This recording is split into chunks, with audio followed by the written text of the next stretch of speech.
If you enjoy listening to adventure stories, then you should visit thedihedral.com. You will find stories from other members of the community and read about climbing, life, and the outdoors. Follow us on Instagram, Facebook, and Twitter. Let's connect and climb on! Climb on!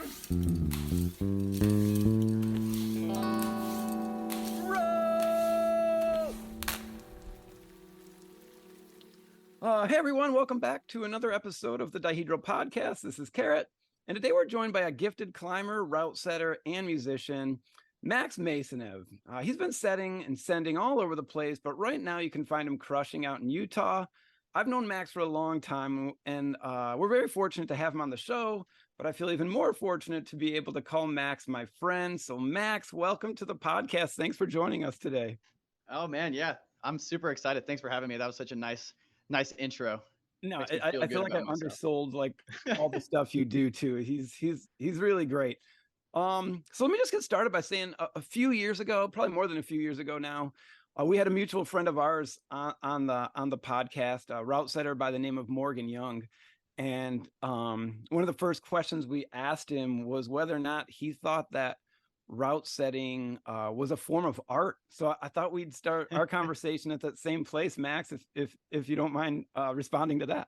Yeah, totally. That is actually something I have pretty strong opinions on, that not a lot of, or I guess I've run into some controversy for my opinions with this, but yeah, I definitely, it's definitely a form of art. I think for me, art is something that moves people, I guess, whether that's in a positive way, a negative way. Really something that makes people feel a strong sense of emotion. And yeah, there's like the whole aspect of route setting, like looking visually cool and having that form of art, which, yeah, I think it's important that boulders and routes look really good because that invites people to want to get on them. But for me, it's more about art in the sense that it makes the user feel something, I guess. So when someone gets on a boulder or a route that I set, I'm not so much looking for like, oh, I want them to go right hand, left hand, paddle dyno, whatever. I want them to feel the way that I felt, I guess, when I was creating it. So whether that's happiness or fear or anger, frustration, I want to try to elicit sort of an emotion from the user rather than like a specific sequence of moves, if that makes sense. Yeah, it makes total sense. I don't think you could have given a better argument for why route setting is an art form. And I don't want to put words in your mouth, and like you kind of mentioned that it's somewhat controversial. I think the other side of that discussion is that route setting is more like a trade, like what an electrician would do, or a HVAC guy or gal would do, or something like that. But the way you laid it out makes so much sense. I'm not positive about this, but I imagine that most electricians, they're not running wire to be like, oh, I really want the person who's about to plug in their, I don't know, blow dryer to feel a particular way. But I think that's something that separates the route setter from just the trades or crafts person. I think it really is all about the emotion. So can you talk about why you get some blowback from that? Why some people would consider that a controversial statement? Yeah, totally. I think a lot of it kind of whenever I was first getting involved in route setting, I had a boss, Justin Wright, or I guess Morgan actually was my boss first, and then he left and Justin became my boss. And he was super big into like the aesthetics of things and making cool shapes and like the emotional side of route setting, which kind of put me on that path, I guess, to think of it in a similar way. And then when I moved out to Utah, I think it was just more of like a old school mentality towards setting. I think for a long time it was just like putting holds on the wall for people to do this sequence. And I think it's changed a lot in the past couple of years. Route setting in general, and just like climbing, especially indoor climbing in general, has become just like its whole own thing. So I've kind of gotten a little bit of blowback of people saying like, oh, it's just work. It's like, it's not meant to be emotional or stuff like that. And I don't know. I am, like you said before, I'm a musician. I love art. I love like painting. I love looking at paintings. I love all that kind of stuff. So I think like thinking of things in your life as art just adds more value to it, I guess. One of my good friends told me a while ago that one of their art mentors kind of gave them some advice to think of everything they do in their life with a creative element or like an artistic element. And once I kind of adopted that into like every aspect of my life, whether it be route setting or climbing or music or driving my car, if I can think of a way that it's like creative and artistic, kind of gives me more pleasure out of things, I guess. Yeah, And I think it goes both ways. I think one of the typical ideas or definitions of art is that there's kind of like a communication where you put an emotion in, and then the climber or the viewer, the listener can kind of take that emotion and run with it. And so, I guess you could set angry and then like Yeah. make the climber angry, but you're right. There's this aesthetic appeal that we have the ability to put into a route that nature. It's a different aesthetic in nature, right? So it's not necessarily intentional. So you can move the holds in a particular style or fashion that draws a climber into it, and more than just I'm going up the wall, but it looks great, and I want to climb it. And even Max, we were lucky enough to have him set over in our gym very recently. It wasn't a super hard route, but it was so pretty. I need to like post a Yeah. photo of it because it's just got like Yeah. all these little lines. It just draws people in. But not only is it pretty, it's really fun. And so anyway, I guess I'm just corroborating what you're saying. Like there's an emotion Yeah. put in, and it really improves the value for the climber and the value, I think, for the setter. I want to kind of push that question and maybe pick your brain a little bit. This is for all the DIYers out there who've got their woodies and their home walls, and they don't know how to set, right? I mean, anybody can put holds on a wall, but what advice would you give to somebody who's at home and is looking to like set to a grade that challenges them, but still maybe pulls some artistic qualities out of that? Yeah, totally. So for me, when I'm setting, a lot of times my process, it kind of depends on the day. Sometimes I'll see a video on Instagram the night before and be like, oh, I want to set that move tomorrow and try to do that. But generally, I don't have ideas for like specific moves I want to set or like specific grades. I just know, oh, I'm setting this and it's supposed to be on the harder end of things. So I'll use, smaller holds or like slopier Yeah. holds or put them a little further apart. But my general, like what I usually do when I start setting is like grab holds that all look cool together. Um, Try to find things that like kind of fit within a theme. So like all the holds are smooth or they all look like sandstone or whatever. And I'll just like put shapes on the wall, to be honest, and like Yeah. think about like just look at it and be like, oh, that looks pretty cool. And then after those shapes are on the wall, I think, okay, how could you climb this? Maybe it needs a foot here, maybe it needs a foot there. So I guess my advice for people trying to learn to set or getting into setting on their home walls is don't think too much about it. I guess I if that makes understand. sense. I think Yeah. that's like such a big trap people fall into with route setting is like, I want to set this move and I want to make this sequence forced and this move work. But part of the beauty, I think, of climbing and the reason I think I love climbing so much is that like problem solving aspect of it. Where man, I got these holds on the wall and all my coworkers are asking me, hey, what's the vision? Like, what's the sequence? And I'm like, dude, I have no idea. Let's like try to figure it out That's together and great. see if it makes something cool. And sometimes it doesn't. And then I have to take holds off the wall or put them in a different way. But I think it's just like such a good way to grow and learn, because that's like what it's like when you go outside and you go to a route that you haven't climbed Yeah. before, a boulder you haven't climbed before. You don't have phone service to watch a beta video. You're just figuring it out with how the holds are there, and it's not like, oh, I know that this is how most people do it, is this sequence, but you can find a different way to do it. So I think just kind of letting go of, I want to set this thing specifically, is super helpful. Yeah, no, that's awesome. It kind of leads me right to where I wanted to talk about next in terms of just your mental preparation. So let's say you're given, I don't know, Max, you got to set, I don't know, 11D today or Mm-hmm. something like that. Um, what's your frame of mind when you're going into something like let's make it beyond just an 11D. Let's say there's some pressure that you put on yourself that you want to set like just a 5-star route that everybody comes on and it's like, yes, Max, this is the best. So what do you got to do to prepare mentally, and how do you set a route at that level? Yeah. So it kind of like it always depends on certain factors. It's never like one certain thing I do, but generally, say I'm going in to set at momentum in the morning and I've got an 11D assigned to me and I want to make it just the best I can. For me, what that would entail really is figuring out what colors I can set, because there's always like a limitation there, Yeah. which is good sometimes, because I think if I had like full creative freedom to do whatever I wanted, I would get overwhelmed and not be able to do anything. Right. So I'll figure out, okay, I can set black, pink, or yellow in this section, right? And I'll go back to the hold room. I'll kind of just take a quick look around the hold room, see whichever colors like really stick out to me. Say there's like one really cool hold in yellow, and I'm like, oh, I really want to use that hold. So I'll grab that and then start grabbing holds that kind of fit with a similar vibe of that. If it's got like cool lines on it, I'll find other holds that look like that. or just holds that look good together and are really like inviting visually to like a climber or to me. Cause I feel like if something's inspiring to me, it's probably going to be inspiring to other people. Maybe not everybody, but it's going to at least get someone else psyched. And then, yeah, I'll kind of just grab the holds as many as I really want. I have such a bad habit of grabbing way too many holds when I'm setting a route, and I always end up having a super heavy bucket and have like enough holds for like 3 routes, but I hate running out of holds. That's like, so that's scary to me. I hate when that happens. So basically, yeah, I'll just grab holds that, and I won't even really think that much about the grade at this point. I'll just kind of pick the holds that inspire me or get me psyched.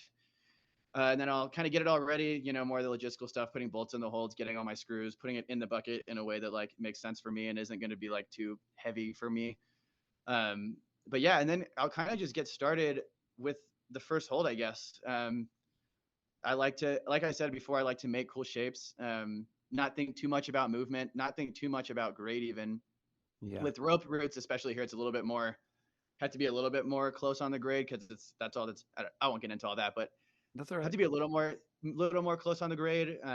But even then, to be honest, hopefully my boss doesn't hear this. I really don't think about the grade that much. I really don't think about the grade that much when I'm setting, and usually it ends up being close. But yeah, I'll get the holds and I'll put them in like in ways visually that are exciting to people. I think I really like putting holds in like arcs or lines of 3 or lines of just different lines of holds, Yeah. and then I feel like if I can make something that looks really good and it climbs okay, people are gonna be psyched just because of the visual. And like if there's really cool holds, I love setting easy routes with like the coolest holds in the gym. My favorite grade to set is like 10A, 10B, and just Yeah. grab like the sickest holds we have. Because those people, like the people who climb 10A and 10B, don't really get the opportunity to climb on sick, like giant fiberglass holds that you see in World Cups that often. So I like to give them Totally. that opportunity.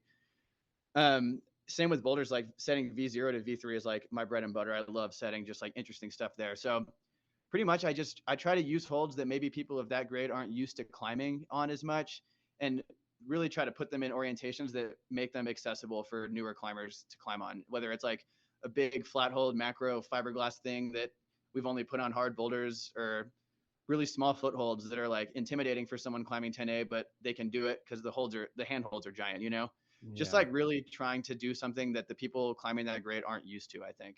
Man, hearing you say that makes me so happy because yeah, I've heard this and I'm sure you've lived it, but it seems like a lot of setters could care less about setting a 9 or a 10 or something like that. It's like, let me get on that 12, let me get on that, let me set something really, really hard. That's where I'm going to put my energy. And it's like, I don't want to put an exact percentage because I really don't have any idea, but I would say a great majority of the easier routes, they just go up. Like, let me get this route done and get onto the fun stuff. And so to hear somebody be like, yo, I want to hook up these people who are just starting and not getting the opportunity to climb really hard stuff with really fun holes, that makes you a hero to the masses, man.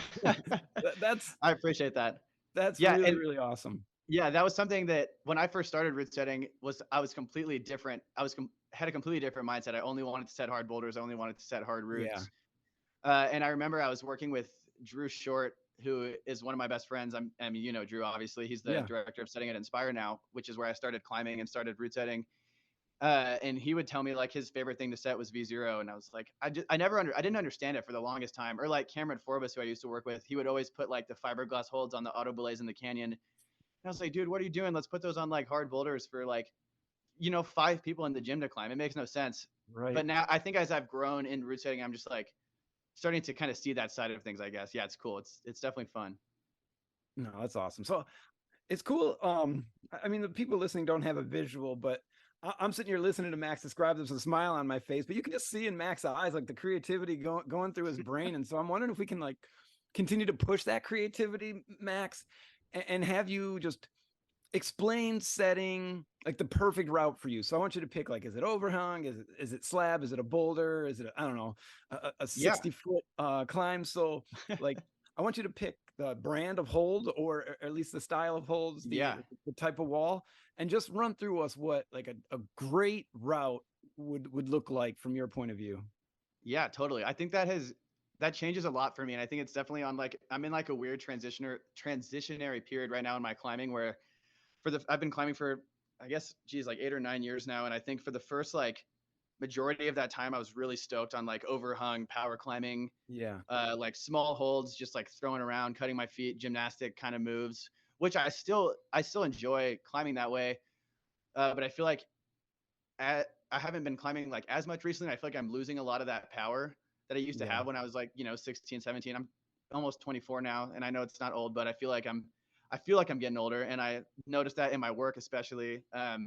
But I've really started to take a liking to more like technical slab climbing recently, Yeah. and like static climbing. So I think like for me, a perfect climb these days would be maybe like gently overhung, maybe like 10 degrees, which we have this joke on the setting team that it's still slab until it's past 10 degrees overhung. That's awesome. That's so cool. Yeah. That's hilarious. But yeah, just like 10-degree overhung climbing. I like want to do like slow movements, not be jumping around too much. Technical climbing, slow lock offs, stuff like that has been like really fun for me lately. Yeah. I think flat hold is making some of the best holds right now in the game. Flat hold and kilter grips are really up there for me. Okay. Um, I don't know. I like climbing on like big holds that are comfortable, big slopey jugs. Yeah. Really like, I like complex movement. I would love it if I got on V5 and had to try it 5 times to figure out the beta. And then once I do, it's like, oh, now it makes sense. Like why this is V5. The best. I love that kind of complexity. I don't want to like, and generally I climb harder than that. And I feel like usually I should be doing V5 on my first try. But if there's like a time where I can get onto V5 and really have to think, I love that. I love that part of climbing, especially if I get off and I'm like, man, what is going on? Like that does not feel like V5 to me at all.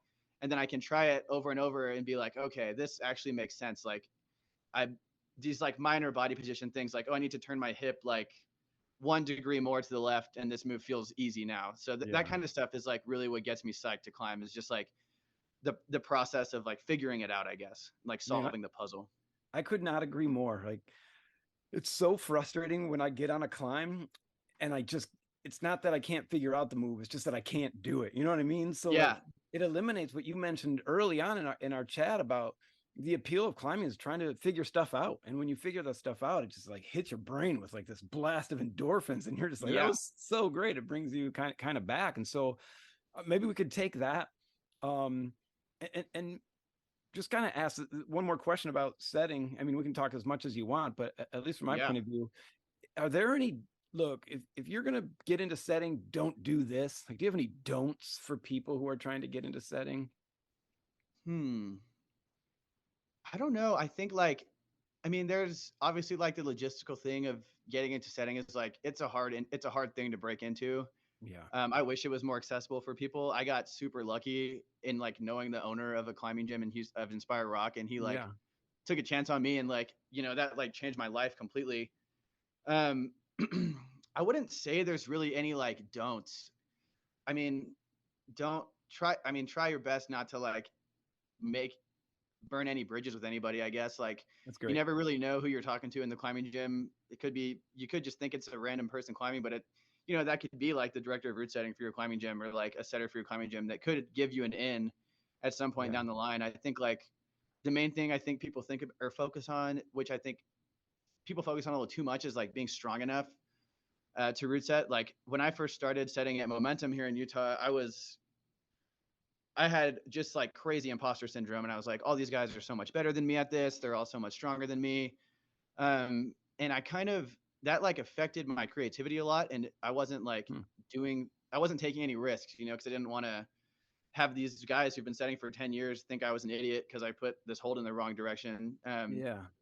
I think like one thing I've really learned is anybody can and anybody should be able to learn from anybody.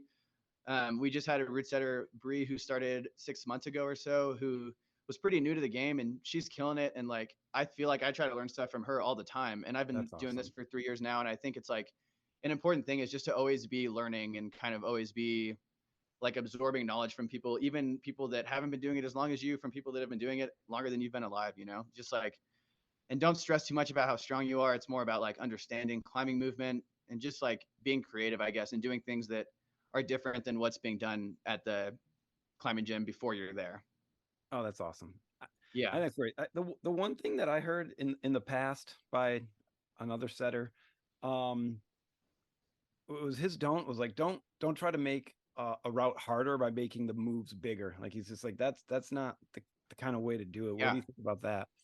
Yeah, totally. I completely agree with that. I think that that's like a huge trap. I think also people fall into when they're starting setting, and I still fall into now. Like I'm just gonna make the move bigger and it'll be harder. But that can immediately like eliminate so many people that can climb that climb, because there's plenty of people that are strong as hell and are just like 5 foot tall and can't reach things. Right. So yeah, I definitely think that's maybe not an issue, but something that's definitely happens in route setting is like I'll make the move bigger to make it harder.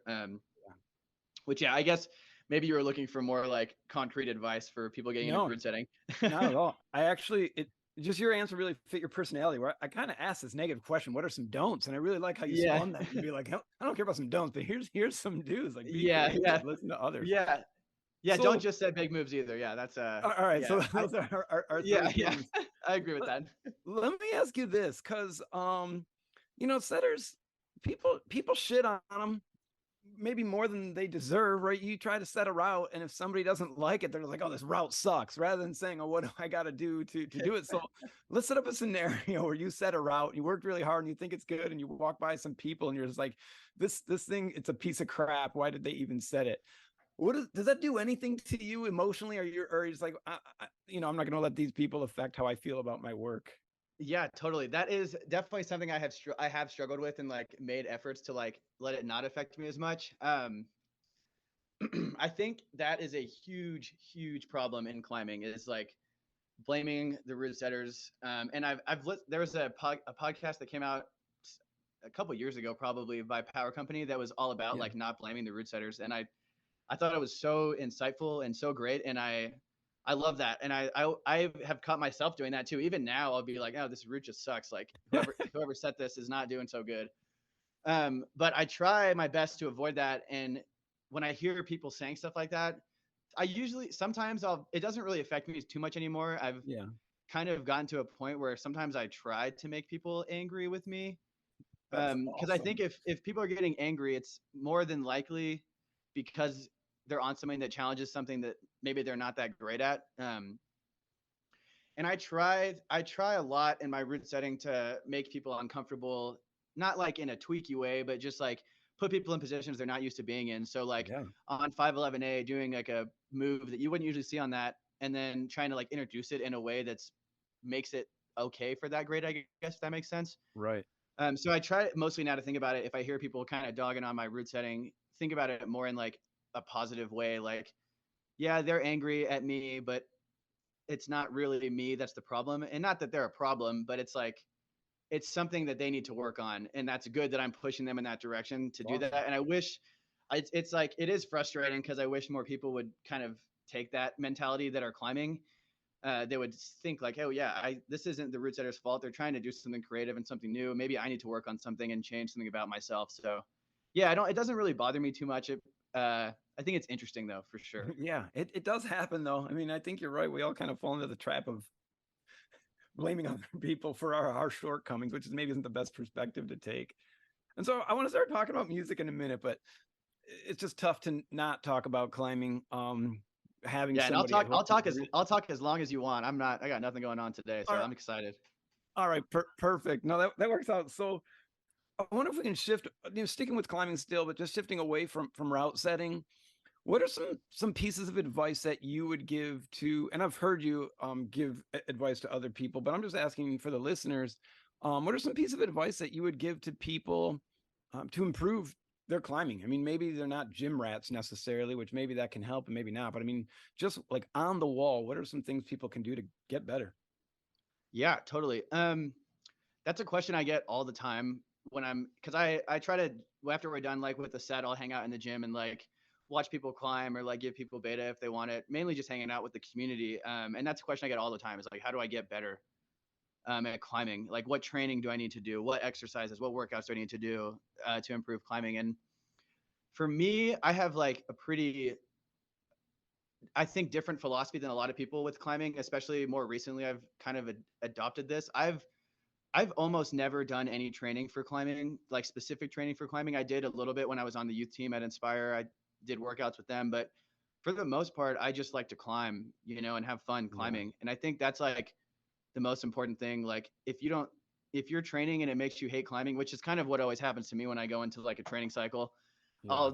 I'm going to hangboard for 6 weeks and I'm going to get really strong fingers. And by week 2, I'm like, I never want to go into a climbing gym ever again. It's going home. So I'm like, I'm just not going to do it. And then I enjoy climbing so much more when I'm having fun, I guess. And for me, when I first started climbing, I was just watching people that were way stronger than me climb. Like Yeah.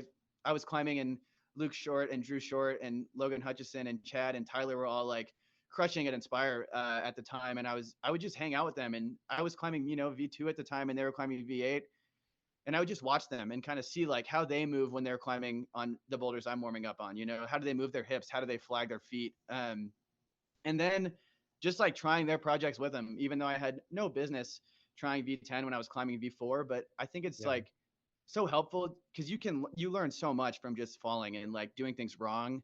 So just embracing that kind of aspect that you are going to have a hard time, you're going to be uncomfortable, things aren't going to come easily, is really, really crucial. And just watching people that are better than you in the climbing gym, whether that be better than you at something you're bad at, like overhung climbing. If you're good at slab, climb more overhung climbing, you know, even if it makes you uncomfortable and you notice you significantly drop in grades, kind of try to get that out of your head and just do things that push you, I guess. And like do things you're not comfortable with, watch people that are better than you and try things that are too hard for you, I guess. It's not like, it's not really ever, I mean, yeah, maybe you're not going to send the boulder or the route if it's like a grade you don't usually climb, but you're going to learn something from it. So I don't think it's ever like too hard for you to try, if that makes sense.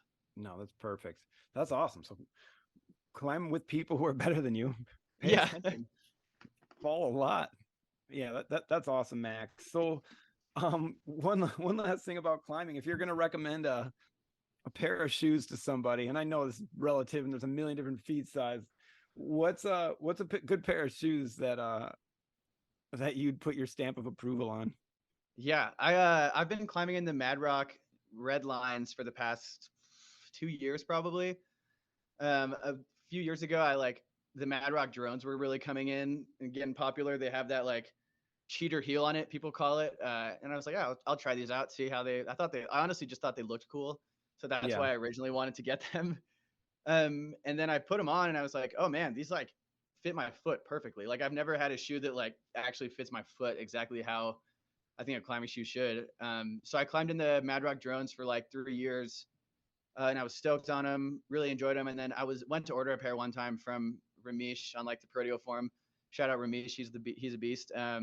Always hooking me up. And he was like, we're out of stock of the drones right now. And I was like, oh man, I like really need new shoes. I'm going on a trip this weekend. What am I gonna do? And he was like, you try the red lines. They're like basically the drones, just a little bit softer. And I was like, all right, cool. Like, oh yeah, I'll try them out. And then I fell in love with those shoes. Haven't gotten anything else for the past couple of years. The Mad Rock red lines, that's what I'm into right now for sure. All right.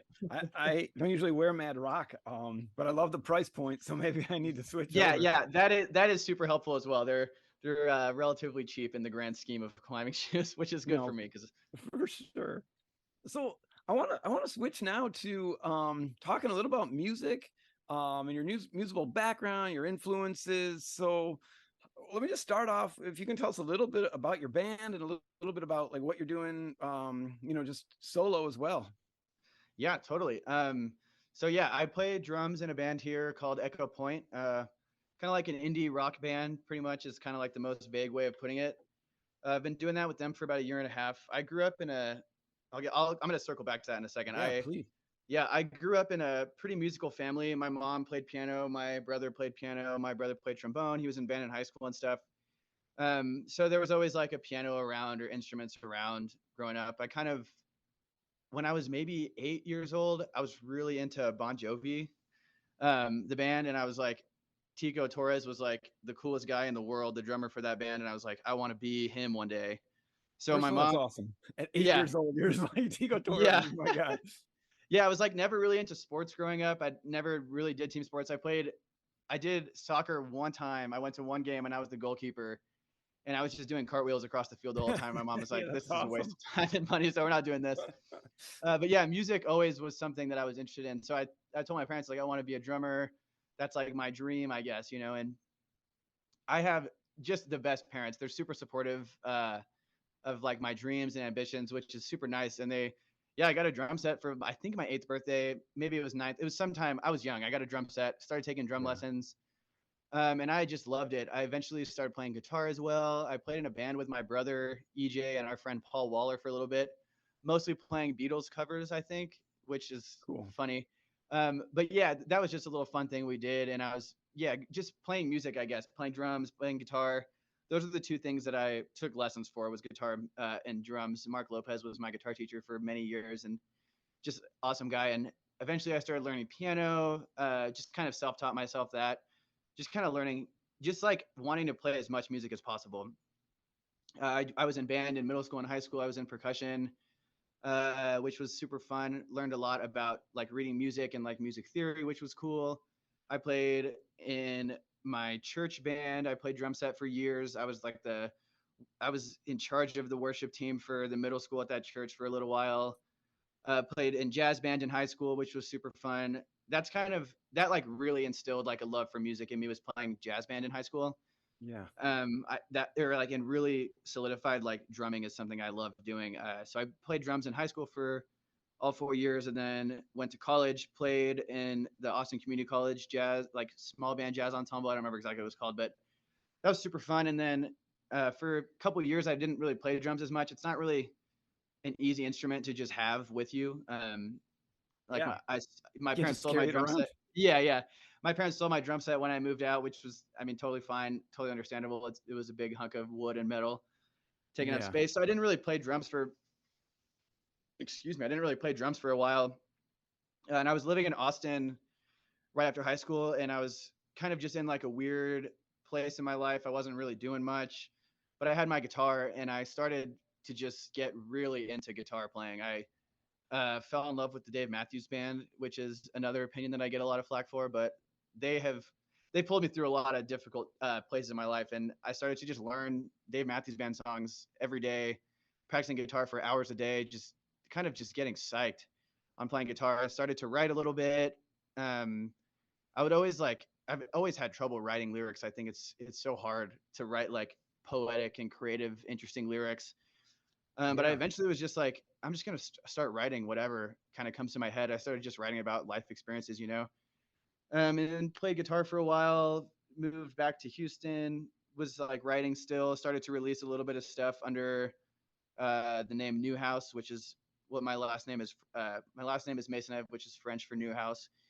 Kind of just really bare bones stuff, just like acoustic guitar and vocals. Really, Yeah. really shitty like recording quality. Didn't know what I was doing at all, but I was having fun, I guess. That's awesome. And then I moved to Utah. Kind of was still writing a lot. Started to really miss playing drums, and I auditioned for the University of Utah Jazz Band. I get to the audition. I think the story is funny. I got to the audition, and they weren't expecting any drummers to show up, so they didn't have a drum set ready for me to play on. And the guy was just like, "Can you just like throw something together for me and play?" And I was like, No way. "Sure, I guess." So I got a trash can, a music stand, and like a, What? a wooden stool. Yeah. And I auditioned on that. When I was in middle school, I was in like a trash can percussion ensemble group That's called Percussion amazing. One. Yeah. So I played on that, and then I sent him a video from when I was in college playing drums, and I made the jazz band, and I was stoked. What? But yeah, but I couldn't do it because of my work schedule, and I was super Yeah. bummed. Had to like say no, and then I was just disappointed. I was like, oh, how am I going to get into drumming again? This is so lame. And I was working the front desk at the Momentum Mill Creek location, and one of my really good friends, Dylan, came in with some of his friends who had just moved here from Boise and introduced me to Jaden and Steven and Sam. And they were like, yeah, we're like in a band, we're trying to kind of get started. And I was like, oh, cool, that's awesome. Like, yeah, I record my own music, I play drums. And they were like, wait, you play drums? We're like looking for a drummer right now. And I was like, no way. Like, yeah, I'd love to play with you guys sometime. That's So so I talked sick. to them a little bit that night. It was just like this crazy, crazy weird like moment, just like almost spiritual in a way, is what Jaden says. But yeah, I met those guys, and I think I went over to their house like the next day just to jam and just kind of see like what the vibes were. Um, just to see if it was something I'd want to be a part of, if they liked me or if they liked my style. And it just like so organically happened. Like we were all just like fast friends. We all got along super well. We had similar sense of humor. they were playing the kind of music I wanted to play on drums, and I was Yeah. like, this is perfect. Like, yeah, I want to do this with you guys. So then I kind of we started just practicing every week and just having fun, like writing music, playing, trying to play as many shows as we could. We played like a house show after we'd been playing together for like 6 months, and we played a house show for just all of our friends, and it was just like in the basement of their old house, and it was just such a cool experience for me. I was like, Yeah. haven't really ever been a part of something like that, like a rock band, which is my dream when I was 8 years old, you know. Coming full So I circle was, for sure. yeah, it was incredible, and I was psyched. We went into the studio last year in Boise and we recorded an album. It's called Echo Point Live at the Den. I'm gonna plug it. Yeah, you And have that to. was super fun. We just did like live takes of a couple of songs that we've been working on, and that came out, and that's been a fun ride. We've been playing shows more often. We're actually going into the studio again this coming Wednesday to record some singles and start working on a new like Oh, sweet. proper studio album. We've got a bunch of new songs that I'm really excited about getting out into the world. They're super fun to play. Got shows coming up. So yeah, things are going good with that. And then I ended up living here. I'm in the band's house right now. They all live together. And I ended up living here for about 5 months earlier this year. And they have like a kind of pseudo recording studio in the basement, which is where I'm at right now. It's basically just this mic and a computer. But yeah, I started to like write a lot in that time when I was here. I was kind of just going through some stuff, and I was writing a lot. Felt like just a creative rush, I guess, come over me. Was able to like finally write songs that I was like really psyched about, and like Yeah. they're very different than a lot of the stuff. If anyone's listened out there to my music I have released already, it's a lot of different stuff. I'm putting a lot more work on like the production, so I was like started to just record these songs for fun and be like, oh, these are like cool little songs. Sometimes the guys in the band, we play my songs live, which is super fun too. But Yeah. it kind of kept growing, and I kept writing and writing, and I ended up with like 10 or 11 songs, and I was like, I'm gonna release a solo album now, because I've got these songs and I'm really proud of them. It's so It's a cool. lot of like, yeah, super like, I don't know, like the writing is very vulnerable on there. It's scary to me to like think about releasing a lot of these songs because it's all like it's just like a lot of, you know, music is very personal to me, and that's like how I write, and I'm not gonna sugarcoat it, you know, and I'll Right. write about things that I deal with. But yeah, I started recording a lot and writing a lot, and I've got one single out from the album right now. It's called Blind Spot, that came out a few weeks ago. And then I've got another one coming out September 2nd called The Lighthouse that I'm really stoked about. It's just like been such a fun ride. Like I've had all these guys in this house, they're all musicians. They've been able to like contribute their skills to the album, and like Oh, that's perfect. Jaden, who's the lead singer of Echo Point, he like helps me a lot with the production aspect of it. Steven is like just one of the most talented musicians I've ever met. He's an incredible piano player, trumpet player. So he's on the album. Taryn, our guitar player's on the album. Sam, our bass player's on the album. So that'll be coming out in the next few months or weeks, or I don't really know exactly. I'm trying to I'm trying to cut myself off from writing new songs for it, because I keep like I'm gonna take this one and put this one in. It's like I think I've got like the final track list. It's like 11 songs that I'm really psyched about. Yeah, and I'm just looking forward to getting that out there. The album's gonna be called When We Get Older, and it's kind of just about just going through life and having a hard time, I guess, hoping that things get easier, but maybe they don't, and just kind of experiencing everything as it comes, you know, kind of stuff like that, learning to feel it all. Yeah, for sure. It's one of the things he said. It's really easy to appreciate, right? Especially for other artists. It's not like we're always we always have these like strokes of genius, and they come sometimes and they go other times. So when you say like you're trying to cut it off, that's a tough thing to do, knowing that like these inspiration moments aren't always going to be there. But at the same time, you can't just go on forever, otherwise nothing gets done. That's a tough balance to strike. So that's kind of what you're working on right now, huh? Yeah, that's what I'm working on now. I'm kind of pretty much all my time when I'm not at work or at school has been like in this little studio space downstairs, recording, writing. I moved out of the band's house recently, and I'm living with some friends now. And I would say I'm at that house that I just moved into, like just asleep pretty much. Cause I just want to be surrounded by the music still, I guess. I want to like have the drum set. I've got it just set up over there. I can play whenever. I've got a bunch of guitars, fun pianos here to mess around with. So yeah, I'm just in the studio a lot, just like recording, writing, putting finishing touches on things. Yeah, that's what I'm working on. Man, that's awesome. So within the next few months, at most, maybe within the next few weeks, we don't know. Yeah, it'll be out soon. I'm super excited for it. yeah, I got a couple things to finish up on it. I got to have one of my good friends, Andrew, is like an incredible viola player. I'm going to have him record some stuff on it, which I'm super looking forward to. So yeah, just got to get That's those so cool. finishing touches, and then it'll be on its way to the masses. It's scary, but Yeah, I can't wait, Max. yeah, So I want to talk about, I mean, I think the most influential thing in a person's like art or a person's music in this particular case is life, right?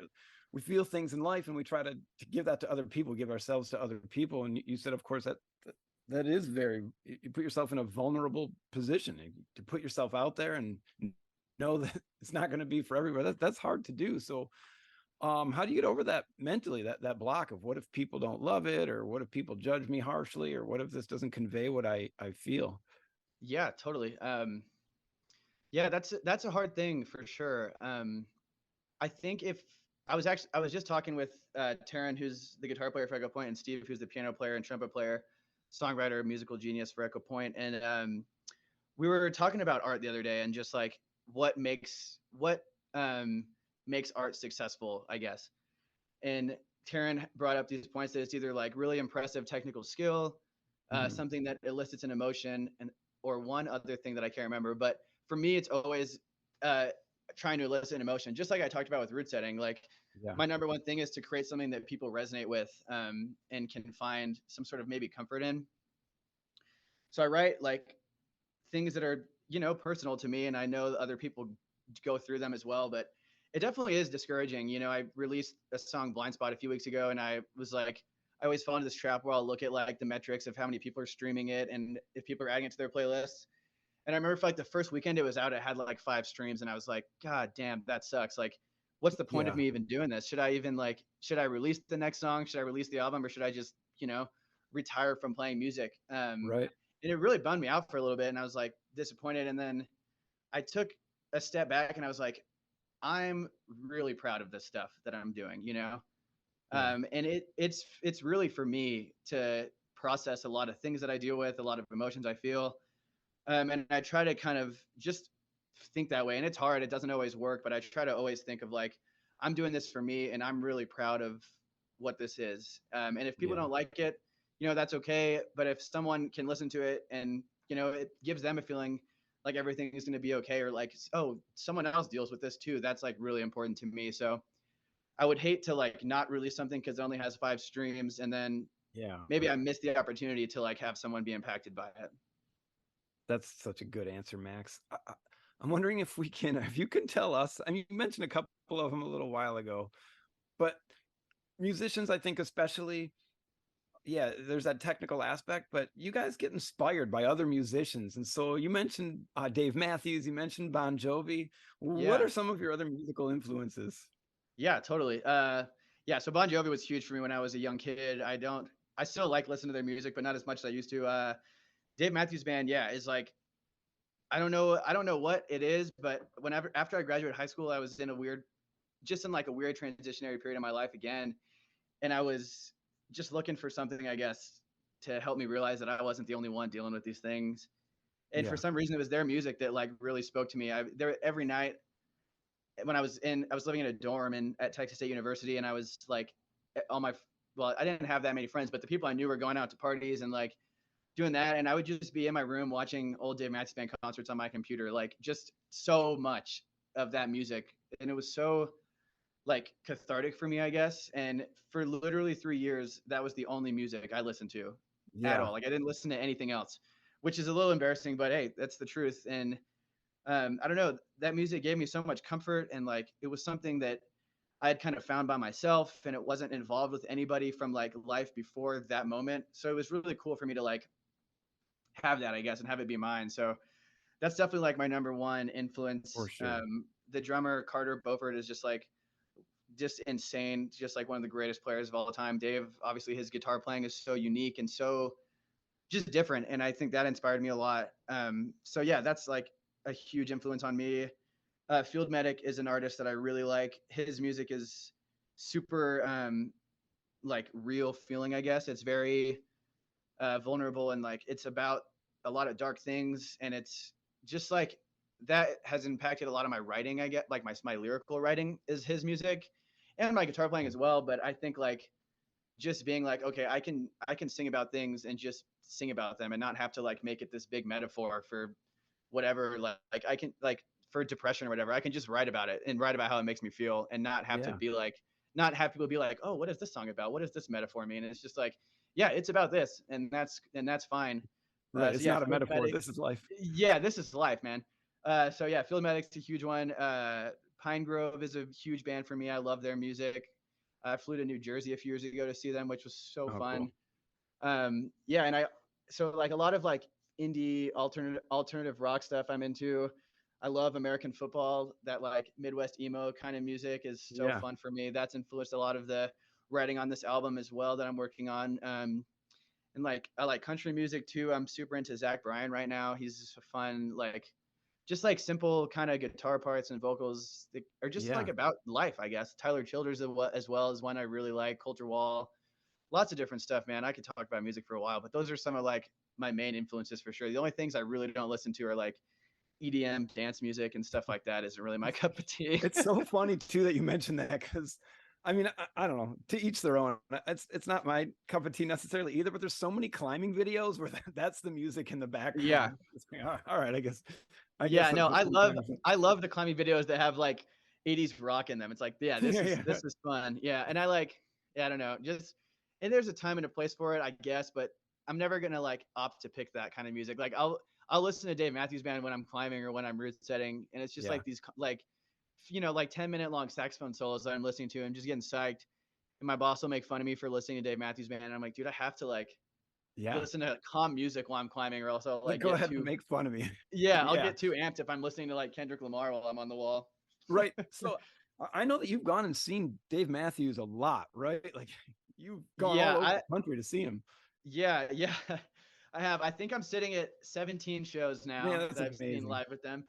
Yeah, it's super fun. My dad is semi into it as well. I think it's a fun thing for us to do together. So when I first started getting really into them, me and my dad, my parents were like, got for Christmas or something, they got us, me and my dad, tickets to go see Dave Matthews and Tim Reynolds. Tim Reynolds is the guitar player, is like the electric guitar player in the band, and they do like solo acoustic shows, or not solo, like duo acoustic shows together every so often. And they were doing like a 3-night all-inclusive like Mexico weekend where they played 3 shows on the beach, and it was like at this resort. That's So I awesome. went that was my first experience seeing Dave Matthews live, and it was Holy just crap. On the beach, incredible. that's so cool. Yeah, it was amazing. That was like a So life-changing experience. I think anybody who knows you knows that you love Dave Matthews. And so I don't know, a couple days ago I reached out. He didn't come through. Like, I reached out, I'm like, yo, like I'm having somebody on the podcast and they love you. Please, anybody from the band, like, just chime in at some moment. They never got back to me, but Dave Yeah. Matthews or anybody in the band, if you're listening, like, hit me up. Like, let's get you together with Max. So Oh Max, man, one it's more probably thing. for the better that they didn't. Probably for the better No, they didn't come on. I would have made a fool of myself. it would have been awesome. I literally just checked my messages just in case they're like, hit us with the Zoom link, but no Oh, luck. that's funny. So I want to do one more thing, and then I'm hoping that you'll play a little bit of music for us, but Yeah, maybe for just a sure. way to combine rock climbing and music.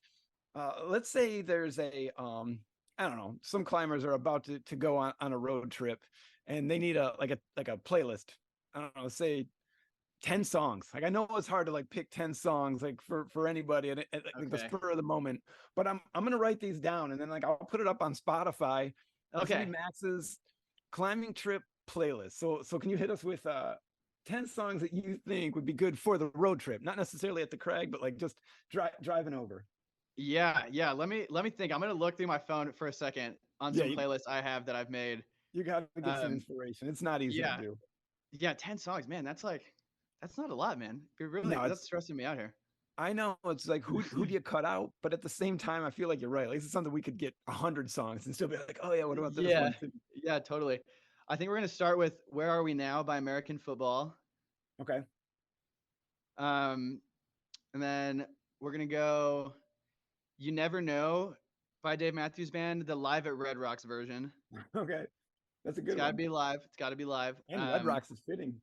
Yeah. We're gonna go "Drive" by the Cars. Good one. Yeah. We're gonna go "Hello Moon" by Field Medic. What am I sitting at right now? Oh, let me see. 1, 2. That's 4. That's 4. Okay. We're pretty good. We're gonna do. Okay. We're gonna do "The Alarmist" by Pinegrove from the album Amperland NY. It's like a live version. Okay, so that's right. 5 right there. Yep. Okay. We're gonna do "The Maker" live at Radio City, Dave and Tim. All right. The Dreaming Tree live at Piedmont Park, Dave Matthews Band. I'm gonna have to throw in Polarity by Echo Point. That's the band I play drums in. Of course, I was waiting for it. What are we at right now? Let me see. 1, 2, 3, 4, 5, 6, 7, 8. We got 2 more. Okay, we'll do Blind Spot by Newhouse, my most recent release. Perfect. I have to do a little self plug. Absolutely.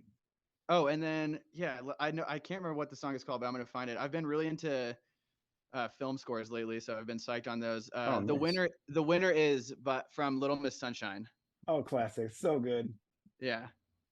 All right. I'm gonna try to find all these and like make us like Max's Spotify playlist. And so for anybody out there who's about to go on a road trip, like get ready to have your brain melted by the goods.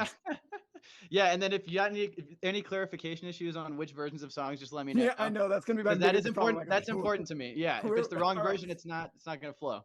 Look, if I make any mistake, I'll send it to you, and if I make any mistakes, or I'll just maybe like let you edit it as well. I'll just text me and I'll fix it for sure.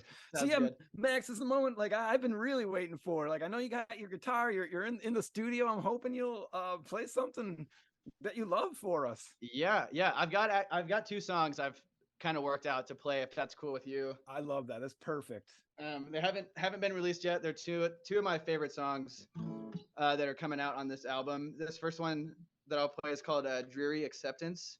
Okay. I had just Blind Spot was just about to come out, which is the song I released a few weeks ago, and I sent it to my sister-in-law Alicia to just have a listen to, just see what she thought, and she used this term "dreary acceptance" to kind of describe the way it made her, kind of the vibe of the song for her, and I was like, oh, I really like that term. Kind of just like accepting things for what they are, but sometimes you feel kind of shitty about it, I guess. So I was like, I'm gonna have to put that in a song at some point. And then I was like, in the midst of working on this song, and I had like lyrics for it that I wasn't that psyched on them. Kind of just like not that psyched on the lyrics. And then I was like, kind of just looking through my phone notes, and I had wrote down that term "dreary acceptance," and I was like, oh, this could work. So I put that just in the song, and it kind of just like made it all come together for me. It kind of fit the theme of the song that I was already working on, just like worked out. So I was really psyched on it. And yeah, that's the name of this song. It's called "Dreary Acceptance." I'll play it now, I guess. Yeah, thanks, Max. Yeah, of course.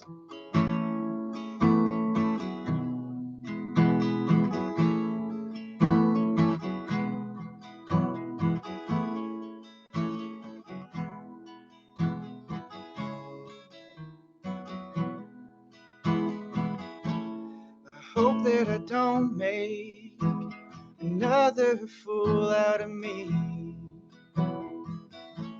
I did it so many times that I hardly know what's real. Dreary acceptance, learning to feel everything.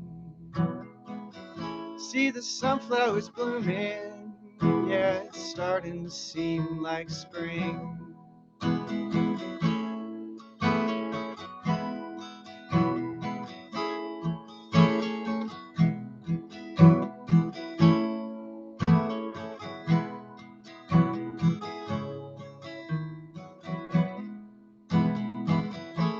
Suspended in horror, wondering where it all went wrong. Bathing in starlight, sullen and withdrawn. Life moves quickly when you never go outside. Just lay in bed all day and try your best not to cry.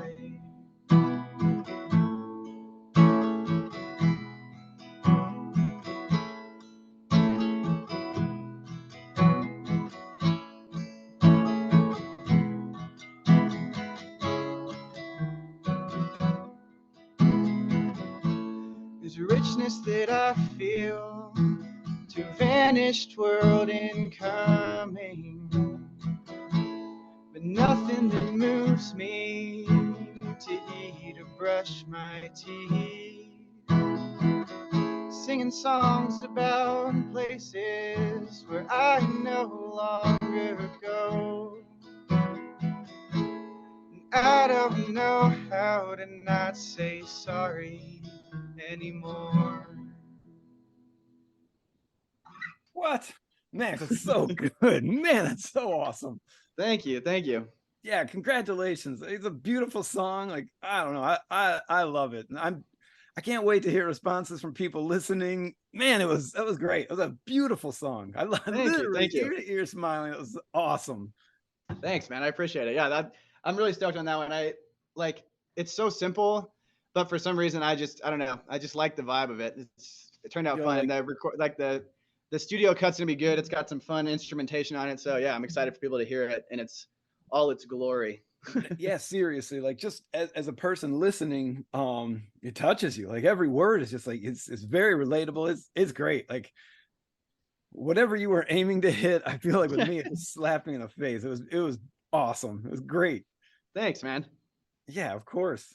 So we're gonna follow that up with another one. Yeah, let's do one more. I got to put my guitar in a different tuning real quick, so I'm gonna mute my mic so it doesn't come through.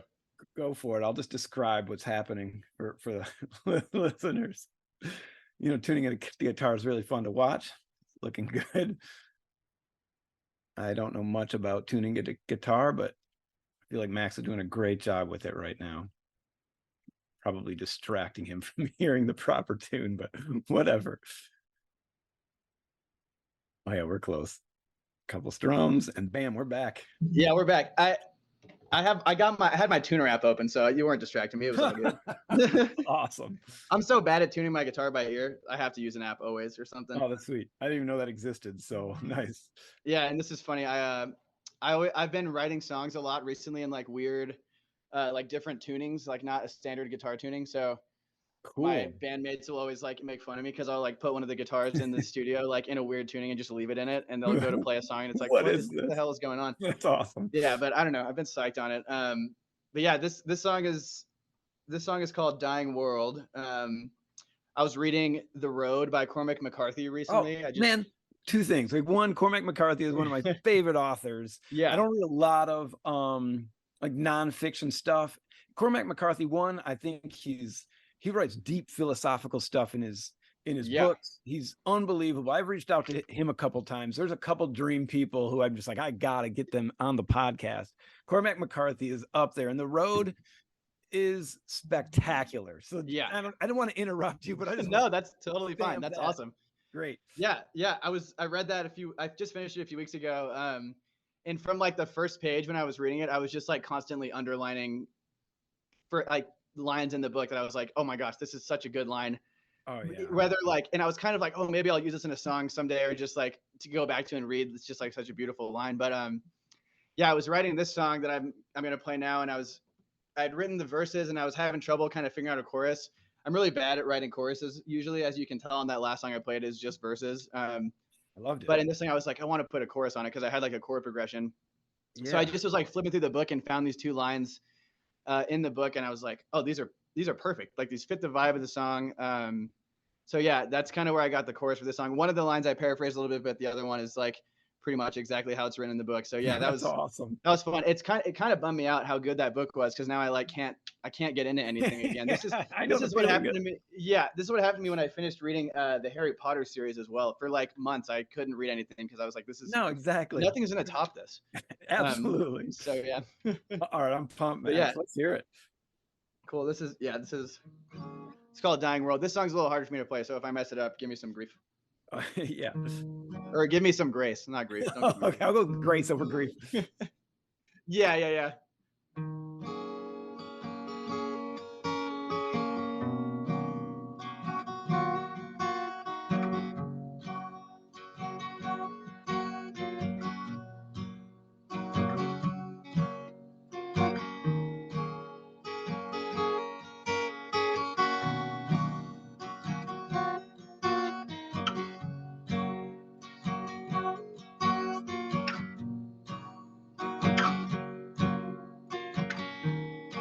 I don't know what the reason is for this emptiness inside, but I hope it dissipates.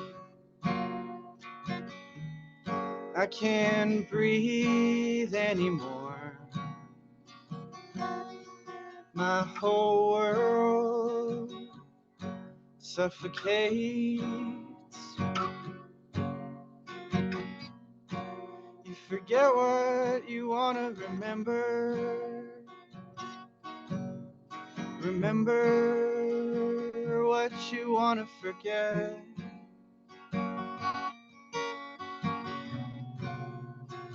Slowly fading from memory, like the dying world, the newly blind inhabit.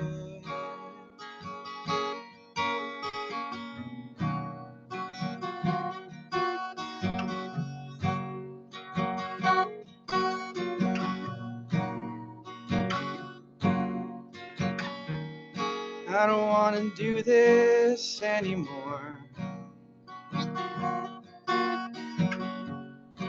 I just want to disintegrate. I can't fight it anymore. I'm caught inside a stalemate. You forget what you want to remember.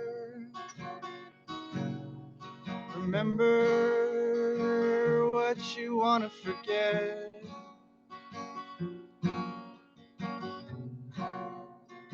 Slowly fading from memory, like the dying world, the newly blind inhabit.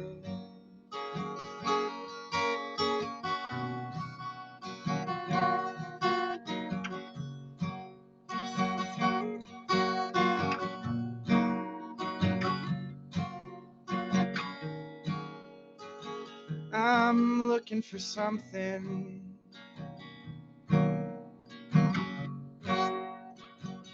that I can't find.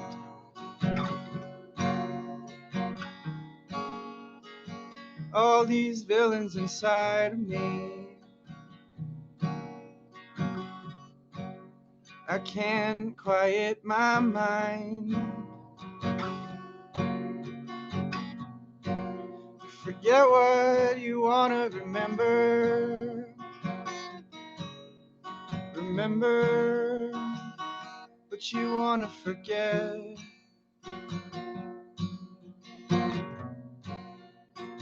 Slowly fading from memory, like the dying world, the newly blind inhabit.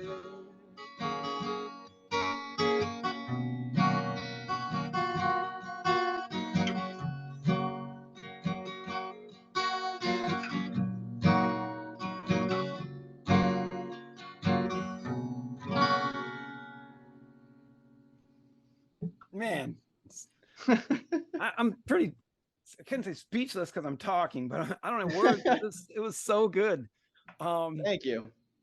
Man, Cormac McCarthy, I think would be very proud to be associated with that song. Man. Yeah, I hope so. Hopefully his estate doesn't sue me at some point. Yeah. No. Yeah, exactly. If anybody from his estate is listening, like just let this one go. It's what a beautiful song. I'll give you the money for it. I don't really care. Just don't take me to court. Just don't take me to court. I think you're safe. He would, I think he'd be truly honored. It was great. Like it was touching. Like you just explaining a little bit about just the influence from the road in the beginning it touched, man. That was really, really good. Yeah, I can't thank you enough for playing those songs. I can't thank you enough for joining us today.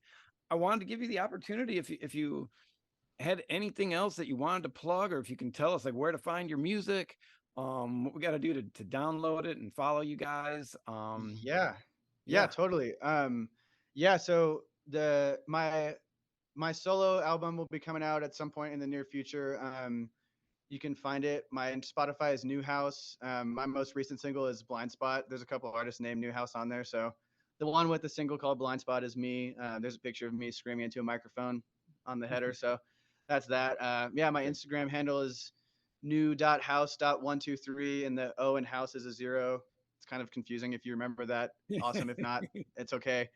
Yeah, and then the band Echo Point, we've got an album out right now called Echo Point Live at the Den that we're super psyched on. We're going to be hitting the studio soon to record some new tracks, kind of get like a proper studio album out there at some point. Our Instagram handle is echo.point.band. A little more easy, no weird numbers in there. Yeah, just echo.point.band. You can stream us on Spotify as well. Yeah, Echo Point Live at the Den is all we've got out now, but we're working on getting more stuff out there. If you're ever in Salt Lake, look around at our Instagram. Maybe we'll have a show going on while you're out here. We'd love to, have more people coming out. Yeah, That's pretty much what I'm working on. Yeah, that's awesome. If you want to stop into you're at Mill Creek, right? I work at the Lehigh and Sandy locations. Yeah, that's right. So yeah, you want to just get Max's autograph? Like, yeah. Place to stop in. Yeah, I usually have my over-the-ear headphones on, and I might look really angry, but I'm generally probably not, and I would love to talk to anybody. So yeah, just come up and say what's up. I'm not. Yeah, I'll be nice. I'll talk to you. Max, we're gonna have you back on once the album comes out. This was an absolute pleasure. So thank you so much for joining. Thanks for singing for us today, and I can't wait to talk to you soon. Yeah, of course. Thanks so much for having me. This was a blast. Glad it finally worked out.